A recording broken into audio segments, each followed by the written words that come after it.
messieurs, bonjour et bienvenue à toutes et à tous dans ce journal des correspondants. Notre randonnée aujourd'hui nous conduit au Cameroun, en Côte d'Ivoire, au Bénin. Le premier pays qui nous accueille aujourd'hui, c'est le Cameroun. Notre correspondant ou nos correspondants sur place nous y amènent pour découvrir le nouveau roi des Bamoun. Mohamed Nabil Mbombo Djoya a été intronisé le 10 octobre dernier au lendemain de l'inhumation de son père, le sultan Ibrahim Bobo Djoya, il devient ainsi le 20e souverain des Bamoun. Reportage.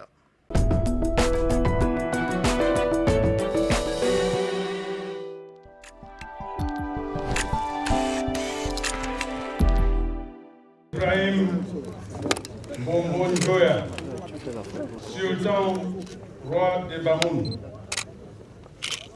au nom du président de la République et en vertu de pouvoirs qui nous sont conférés, nous vous élevons à la dignité du grand cordon du mérite camerounais à titre posthume.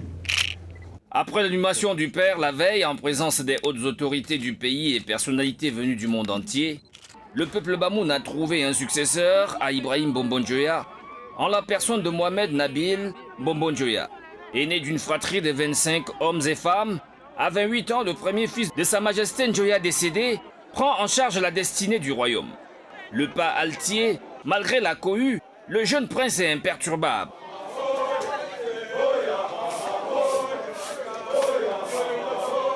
La capitale Fumban s'est donc réveillée le dimanche par des tirs de canon dans la cour du palais afin de lever le suspense entretenu autour du dévoilement du nom de l'élu.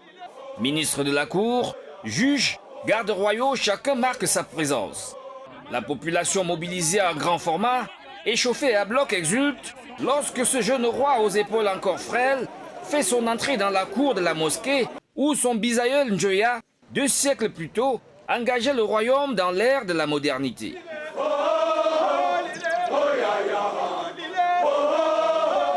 Une tâche immense attend donc le nouveau monarque qui devra poursuivre l'œuvre de son illustre père disparu.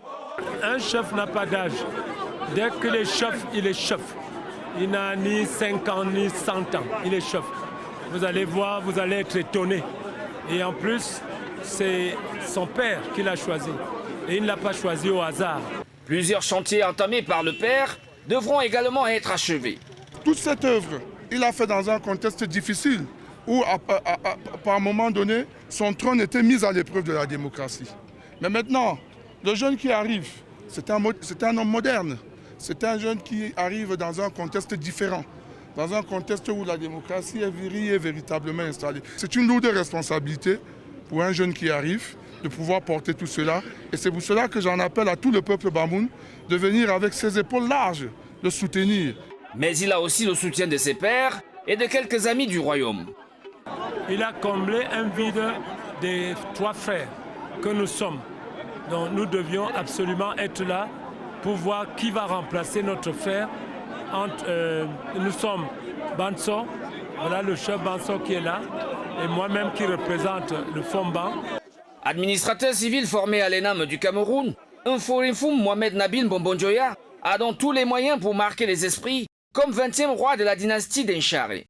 Un peuple qui est fier de sa culture, un peuple qui est fier de son organisation politique et sociale. Et c'est un peuple aujourd'hui qui est fier de voir le vide juridique à la tête du royaume comblé finalement avec la venue du nouveau roi. Il est jeune, mais il a de fortes responsabilités également, ça on le sait. Mais on est sûr et on espère tout simplement qu'il suivra les traces de son illustre père. Je suis Mathieu Wamba et Cyril Nguidjoy depuis le palais Bamoun à Fumban. Direction la Côte d'Ivoire, allons dans la localité d'Adiaké à 95 km d'Abidjan, la métropole économique ivoirienne. Là se tient chaque année un festival riche en couleurs qui draine du monde avec sa mythique compétition de course à la pirogue. L'événement en est à sa 5e édition. Christiani de Germain.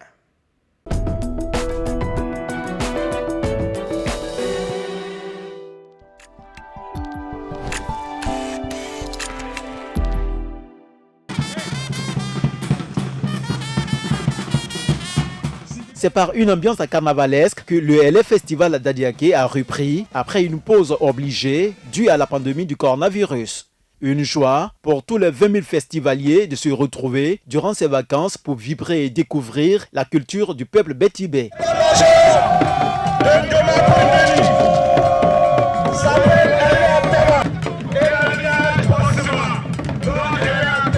Cette 5e édition du LF Festival avait pour thème tourisme, culture et pouvoir traditionnel. Selon les autorités de la région, cette fête de réjouissance devient mature et incontournable en matière de richesse culturelle. LF Festival, ton festival a mûri et fait désormais partie du riche paysage culturel et touristique du Sud Comoé.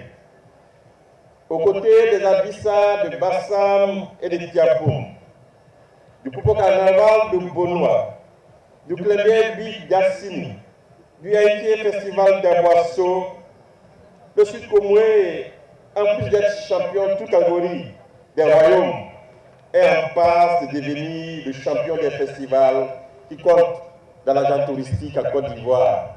Au-delà de la valorisation des traditions de nos peuples, c'est la contribution de ces festivités à la communion humaine et fraternelle, telle que nous la vivons en ce moment. C'est la contribution à la cohésion sociale, à la solidarité vraie et agissante au sein de nos communautés de la région du Sud Comoé et la symbiose créée avec les peuples des autres régions qui sont à saluer. Nous pouvons sans aucune prétention à la suffisance en être légitimement fiers. La mythique course de pirogue, hommes et dames, a vu la participation de plusieurs équipes venues des différents villages de la région. Et pour la 3e fois d'affilée, ce sont les Anges du Petit Marché qui remportent le trophée, repartant ainsi avec une somme de 3 millions de francs CFA. Le colonel Atchébinidan. Donc restez sur place. Le LF Festival, c'est aussi le concours culinaire, mais surtout le beach soccer, une innovation au plaisir des participants. Nous sommes à la 5e édition, mais c'est la première édition de la compétition de beach soccer. Nous sommes très heureux d'avoir remporté ce trophée.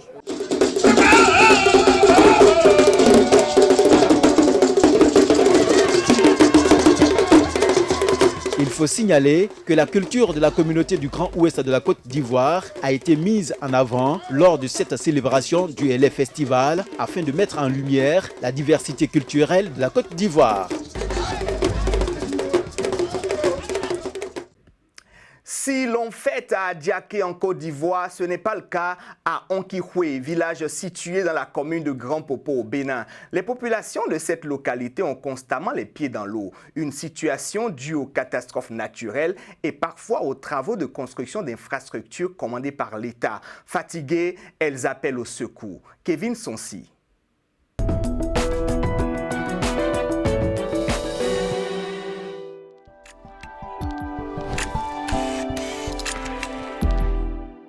Grand Popo, ville frontalière avec le Togo, située à plus de 80 km de Cotonou, est une ville calme et reposante. Mais à quelques kilomètres de là, le constat est tout autre pour la population du village Unsukwe Onkihwe, contrainte de vivre constamment dans l'eau. Fatiguée de cette vie, la population exprime son ras-le-bol, un cri entendu par l'équipe de Télé Sud au Bénin qui s'est rendue sur place. Et pour l'eau là, vraiment, ça a beaucoup rentré dans les maisons. Et donc ça fait le 2e tour ça, ou bien 3e tour je peux dire. Premier tour on appelle ça Ogbongwen, c'est eau noire, c'est venu, c'est reparti. Après c'est le flot mono, ils ont dit qu'on veut faire sortir l'eau dans Nangbeto. C'est arrivé, c'est reparti, encore 3 jours maintenant c'est revenu. Donc ça nous dépasse. Commerçantes et ménagères vivent cette situation gênante chaque temps que l'eau envahit le village. Marlène, quant à elle, est obligée de se déshabiller, aller à la nage avant de se rendre au marché.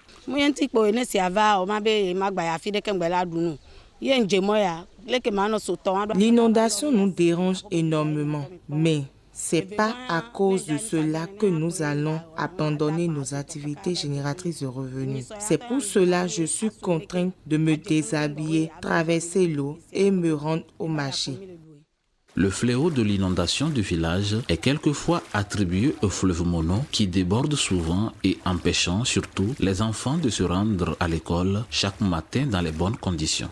Avant de traverser l'eau, j'enlève mes habits, j'enlève mes chaussures.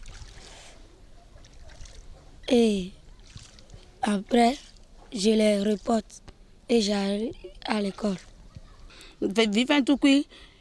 Imaginez que très tôt les matins, les petits enfants sont obligés de se déshabiller pour traverser l'eau avant de se rendre à l'école. C'est horrible. Si vraiment le gouvernement peut nous aider, ce sera un réel plaisir.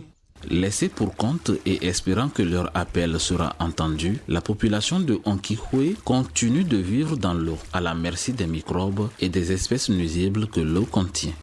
Au Cameroun, la Caisse nationale de prévoyance sociale reçoit 2 nouvelles distinctions en plus des 11 prix qu'elle a récemment reçus au début du forum virtuel pour la sécurité sociale en Afrique. On fait le point avec nos correspondants sur place, Chimène Baleba et Cyril Nguidjoy.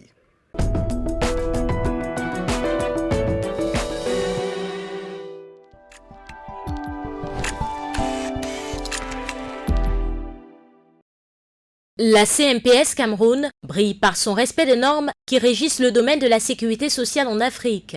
Après les 11 certifications de mérite et de bonnes pratiques, la Caisse nationale camerounaise de prévoyance sociale reçoit 2 prix supplémentaires de l'AISS, le certificat d'excellence pour la mise en œuvre réussie des lignes directrices de l'AISS en matière de bonne gouvernance et en matière de qualité des services.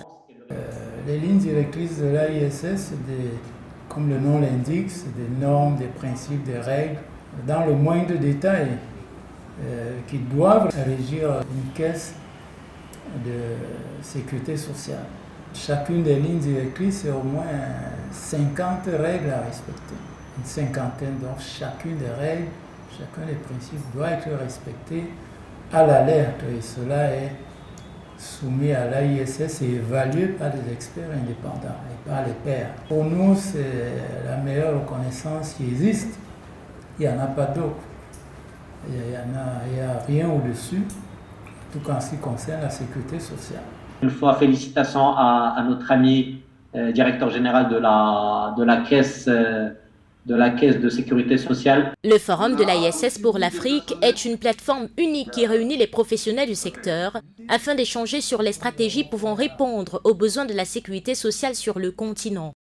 C'est un réseau d'orientation et de partage d'expériences.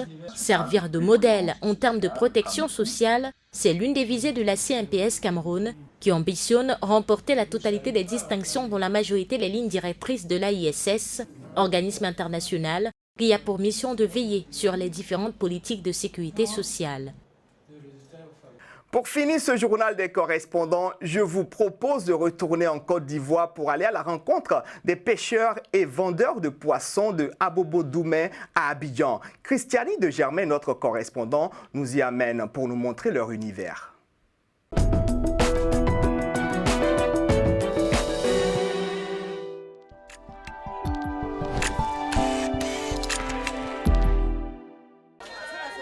La commercialisation du poisson est répandue dans la capitale économique ivoirienne. À Abobo-Doumé, village-quartier situé dans la commune de Yopougon, dans l'ouest d'Abidjan, a une réputation en la matière. Ici, les femmes en font leur activité. Chaque jour, elles se ravitaillent en bordure de lagune chez des jeunes utilisant des bateaux artisanaux. Ces derniers reviennent avec des poissons du port de pêche d'Abidjan. Les poissons sont pêchés par les Blancs et puis nous allons simplement au port pour aller les pays pour venir revendre ça aux femmes qui en ont besoin. Nous payons les caisses à 80 000. Maintenant on réussit à vendre et puis on gagne pour nous aussi là-dessus. Si cette activité permet à Yannick de joindre les deux bouts, ce n'est pas le cas chez cette dame. Elle estime que les coûts des poissons sont trop élevés. On ne s'en sort pas. Quand les Ghanéens s'en prennent poisson au port, elles aussi ils prennent cher là-bas. Ils viennent, nous donnent cher. Tu vois, petit saut du marché noir, là, quand nous les femmes on la voit au marché, là, petit saut du marché, là, 5 000 francs. Ça, là, tu es obligé de prendre parce que tu n'as pas l'argent pour aller acheter comme eux. Brigitte Kakou est aussi une vendeuse de poissons dans le village quartier. À son niveau, les choses semblent bien aller. Elle survient à ses besoins et à l'école de ses enfants grâce à ce commerce.